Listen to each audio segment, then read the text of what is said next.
Bagaimana sebenarnya peluang Joko Widodo masuk dalam bursa Ketua Umum Partai Golkar dan meski diakui dekat dengan Partai Golkar, jika memang benar jadi bergabung apa yang akan jadi posisi tawar politik Jokowi dengan posisi itu? Kita akan bahas bersama Wakil Ketua Umum Partai Golkar Ahmad Doli Kurnia, bergabung juga Ujang Komarudin, dosen ilmu politik Universitas Al-Azhar Indonesia. Selamat sore Bang Doli, selamat sore Kang Ujang.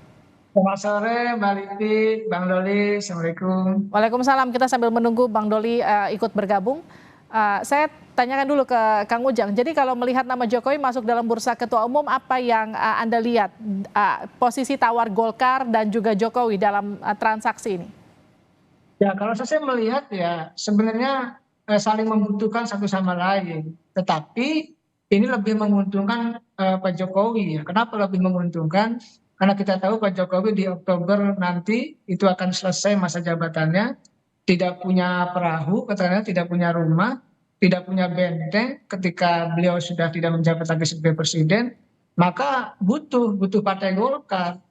Tetapi memang di aturan internal Partai Golkar sendiri kan sangat ketat untuk bisa menjadi ketua umum. Oleh karena itu ya kita lihat saja dinamikanya ke depan seperti apa. Saya melihat ya Jokowi butuh Golkar, Golkar butuh Jokowi. Tetapi yang sangat membutuhkan Golkar adalah Pak Jokowi. Kalau Golkar sih ke depan tidak terlalu butuh pada Pak Jokowi ya. Kenapa? Walaupun dekat gitu ya, walaupun sampai hari ini masih satu keluarga katakanlah dengan Pak Jokowi. Karena saya tahu Golkar itu menjadi jangkar ya pemerintahan Pak Jokowi dan selalu loyal kepada Pak Jokowi. Tetapi ketika Pak Jokowi tidak jadi presiden di Oktober 2024 nanti, ya Golkar sih punya apa namanya punya skema sendiri, punya permainannya sendiri Oke, tanpa melibatkan Pak Jokowi begitu. Ke depan saya lihat begitu, Mbak. baik, saya ke Bang Doli. Bang Doli, jadi kalau nama Pak Jokowi masuk dalam bursa ketua umum Partai Golkar, ini betul murni usulan internal atau ini usulannya Pak Erlangga? Saya, justru baru tahu ini dan agak mengejutkan juga kalau tiba-tiba kemudian ada rumors, bahwa Pak Jokowi mau jadi ketua umum Partai Golkar. Ya, kalau dalam 2 minggu terakhir ke belakang ini kan, yang disebut-sebut itu adalah Pak Jokowi ingin bergabung dengan Partai Golkar gitu. Jadi belum selesai urusan bergabung ini tiba-tiba dibuat isu baru. Saya nggak tahu isunya dari mana ya, tapi begini ya, pertama saya menjelaskan bahwa ya, apa ya, semakin ke sini sebetulnya semakin banyak isu-isu yang, ya setidaknya mau memojokkan Pak Jokowi ya, atau membenturkan Pak Jokowi dengan, siapa saja ya, mulai dari soal isu, kecurangan, isu macam-macam. Nah sekarang yang dibenturkan dengan Golkar nih kira-kira gitu. Nah tapi kalau misalnya ya, saya berkali-kali mengatakan, apakah, Golkar bersedia atau bagaimana pandangan Golkar kalau Pak Jokowi ingin bergabung dengan Partai Golkar? Kalau kami di Partai Golkar, partai ini partai yang terbuka, ya. Jadi saya sering mengatakan jangankan seorang presiden, seorang warga negara biasa saja ya, kalau ingin bergabung, sama merasa aspirasinya dengan Golkar, perjuangannya sama, kami dengan senang hati menerima dengan terbuka ya, dengan tangan yang lebar, apalagi seorang presiden gitu. Nah, tapi kan kembali kepada Pak Jokowinya sendiri, karena sampai sekarang kita tahu, dan semua orang tahu bahwa Pak Jokowi ini, belum pernah, menyatakan keluar atau tidak lagi, menjadi kader PDI Perjuangan ya, baik dulu dari PDI Perjuangannya maupun dari, Pak Jokowinya sendiri. Nah tentu saya kira ini kan harus kita, hargai juga posisi seperti itu. Tapi kalaupun kemudian Pak Jokowi mau berpindah, berlabuh ke partai mana saja pada Partai Golkar menerima dengan senang hati.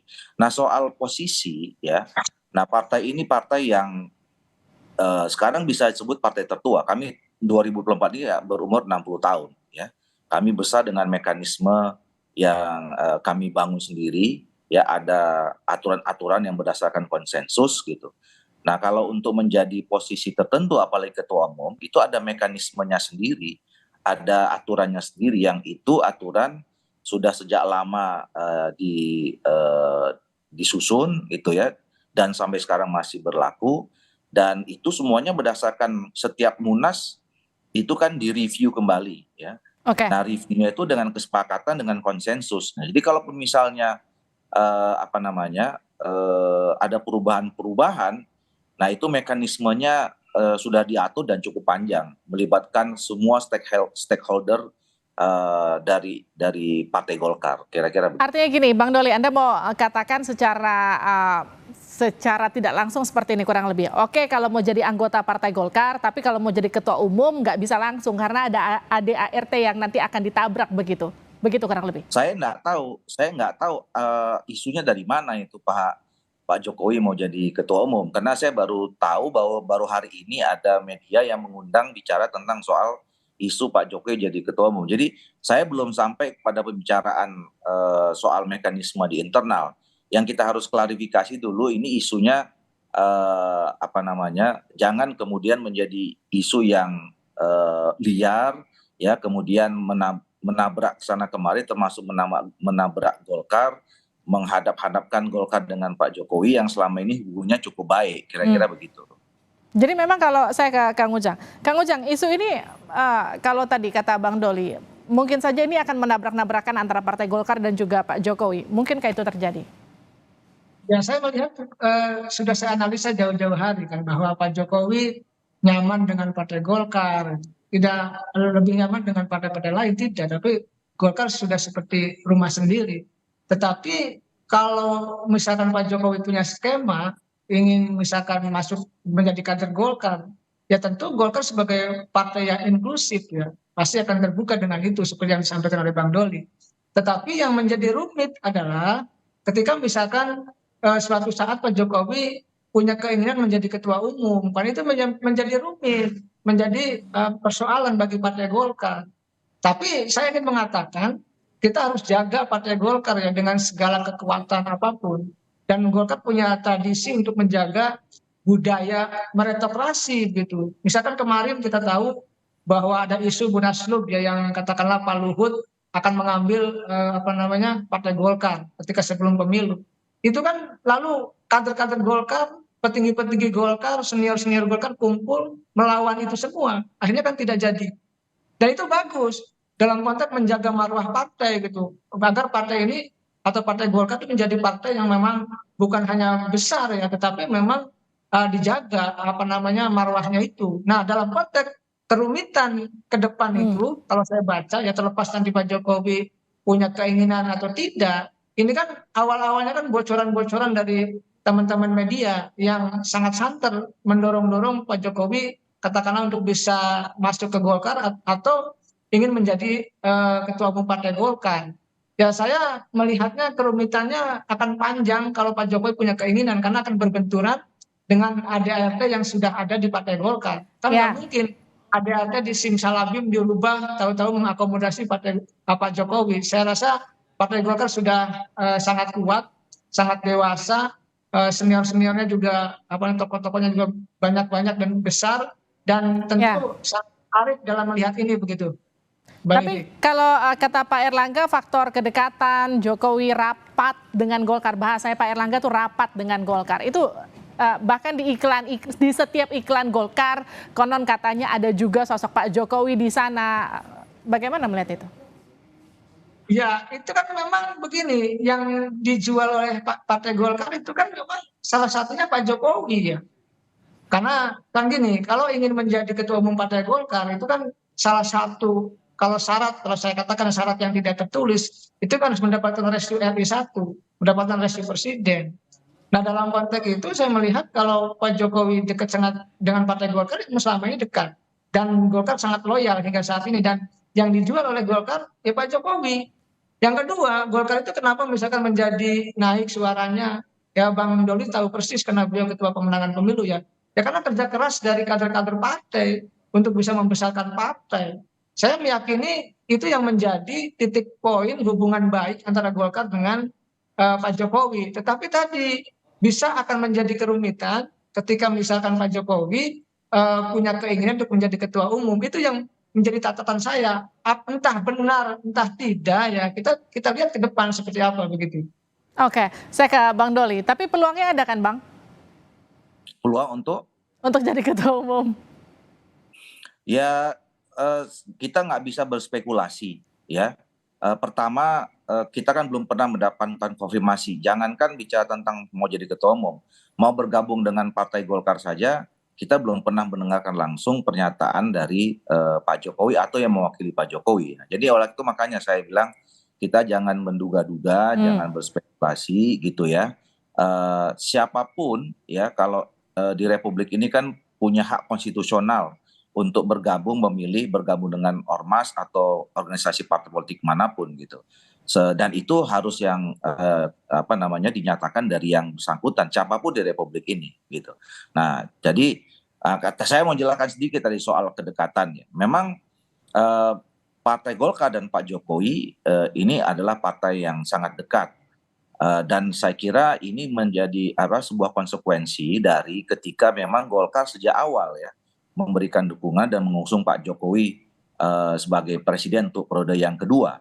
Dan kita menjadi partai yang sangat konsisten membela dan kemudian merawat menjaga ya berbagai kebijakan pemerintahan Pak Jokowi dan Maruf Amin. Nah, bahkan kita sering juga dicanda-candain gitu, misalnya Partai Golkar ini lebih Jokowi dibanding partai politik yang lain, partainya Pak Jokowi sendiri gitu. Nah, buat kita nggak ada masalah karena itu wujud konsistensi kami terhadap pilihan kita berada di dalam koalisi pemerintahan gitu. Nah, bahwa kemudian di dalam pileg, dalam pilpres gitu ya, kemudian kami menunjukkan kedekatan kami, ya itu bukan sesuatu yang dibuat-buat. Kami memang selama 5 tahun ini hubungan Partai Golkar dengan Pak Jokowi cukup baik, gitu, cukup dekat. Dan berapa kali Pak Jokowi mengatakan bahwa beliau cukup nyaman dengan Partai Golkar. Bang Doli gini, dalam satu kesempatan Pak JK sempat menyatakan gini, kurang lebih ada ADART yang ditabrak kalau Pak Jokowi jadi ketua umum Golkar. Tapi itu bukan berarti tidak mungkin. Artinya mungkin saja ADART itu diubah, termasuk lewat Munaslup mungkin salah satunya. Undang-undang aja bisa diubah salah satunya. Gimana tuh Bang Doli? Memang tidak ada yang tidak bisa dirubah aturan-aturan di dunia ini. Kalau menurut saya cuma Al-Quran aja yang nggak bisa dirubah gitu ya. Nah, apalagi anggaran dasar dan rumah tangga. Nah, tapi tadi saya katakan ya, Golkar ini adalah partai yang cukup matang ya. Kita sudah menjalani sejarah sudah hampir 60 tahun ini dan kita besar itu karena memang kita committed dengan apa yang menjadi konsensus dan kesepakatan kita gitu ya. Nah, jadi kalaupun kemudian ada perubahan-perubahan itu dilalui dengan mekanisme yang cukup panjang ya. Tentu forum yang paling tertinggi adalah musyawarah nasional, di mana musyawarah nasional itu pemegang hak suaranya adalah DPD provinsi dan kabupaten kota, dan juga ada dewan-dewan di sana, ya. Terus kemudian ada ormas-ormas yang berada di lingkungan Partai Golkar. Nah, jadi kalau misalnya ada pun perubahan, itu tergantung dari konsensus kesepakatan yang diambil oleh semua stakeholder partai. Oke, saya ke narasumber saya, Kang Ujang. Kang Ujang, kalau bicara gini, jabatan presiden kan sudah dipegang Pak Jokowi, sudah 2 periode. Setelah ini, seperti yang tadi Anda katakan, beliau butuh perahu setelah tidak lagi menjadi presiden. Partai Golkar mungkin jadi salah satu opsinya. Menurut Anda, adakah kemungkinan terbuka selain Partai Golkar yang juga memungkinkan Pak Jokowi untuk masuk ke dalam dan jadi ketua umumnya? Ya, ada sebenarnya Partai Gerindra. Tapi Partai Gerindra agak sulit karena bagaimanapun kan Partai Gerindra ketua umumnya Pak Prabowo yang butuh pijakan juga sebagai presiden untuk memperkokoh dirinya agar ya sebagai katakanlah nanti pemimpin koalisi ya sebagai ketua umum partai.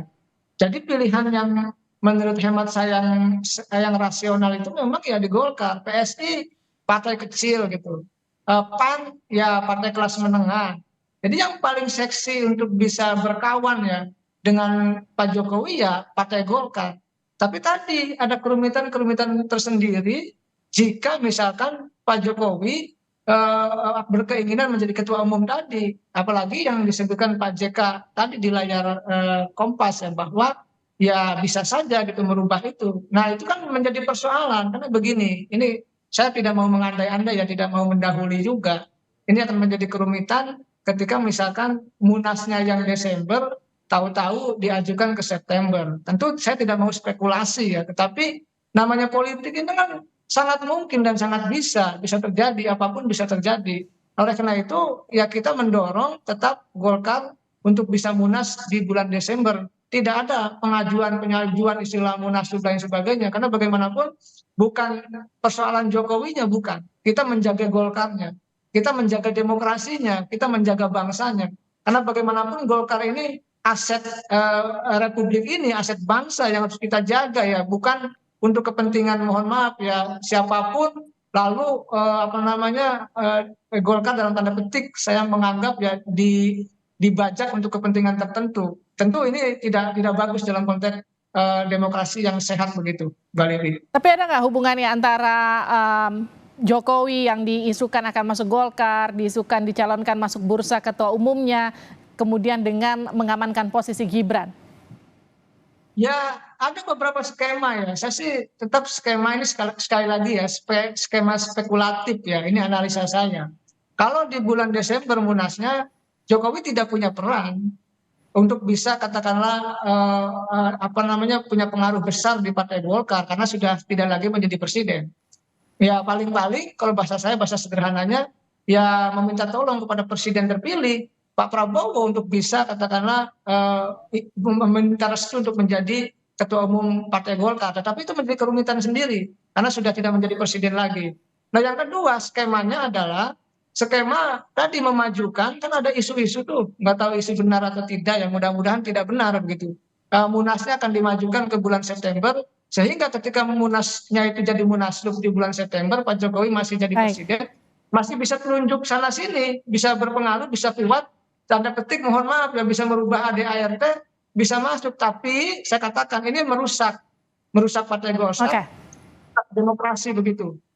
Baik, terima kasih Kang Ujang, terima kasih juga Bang Doli sudah bergabung di Sapa Indonesia Malam. Kita tunggu apakah munasnya betul maju ke September ataukah tetap di Desember, atau seperti apa perkembangannya minggu depan atau besok. Nanti kita akan berbincang lagi soal ini. Siap, terima kasih. Terima kasih Bang Doli, terima kasih Kang Ujang.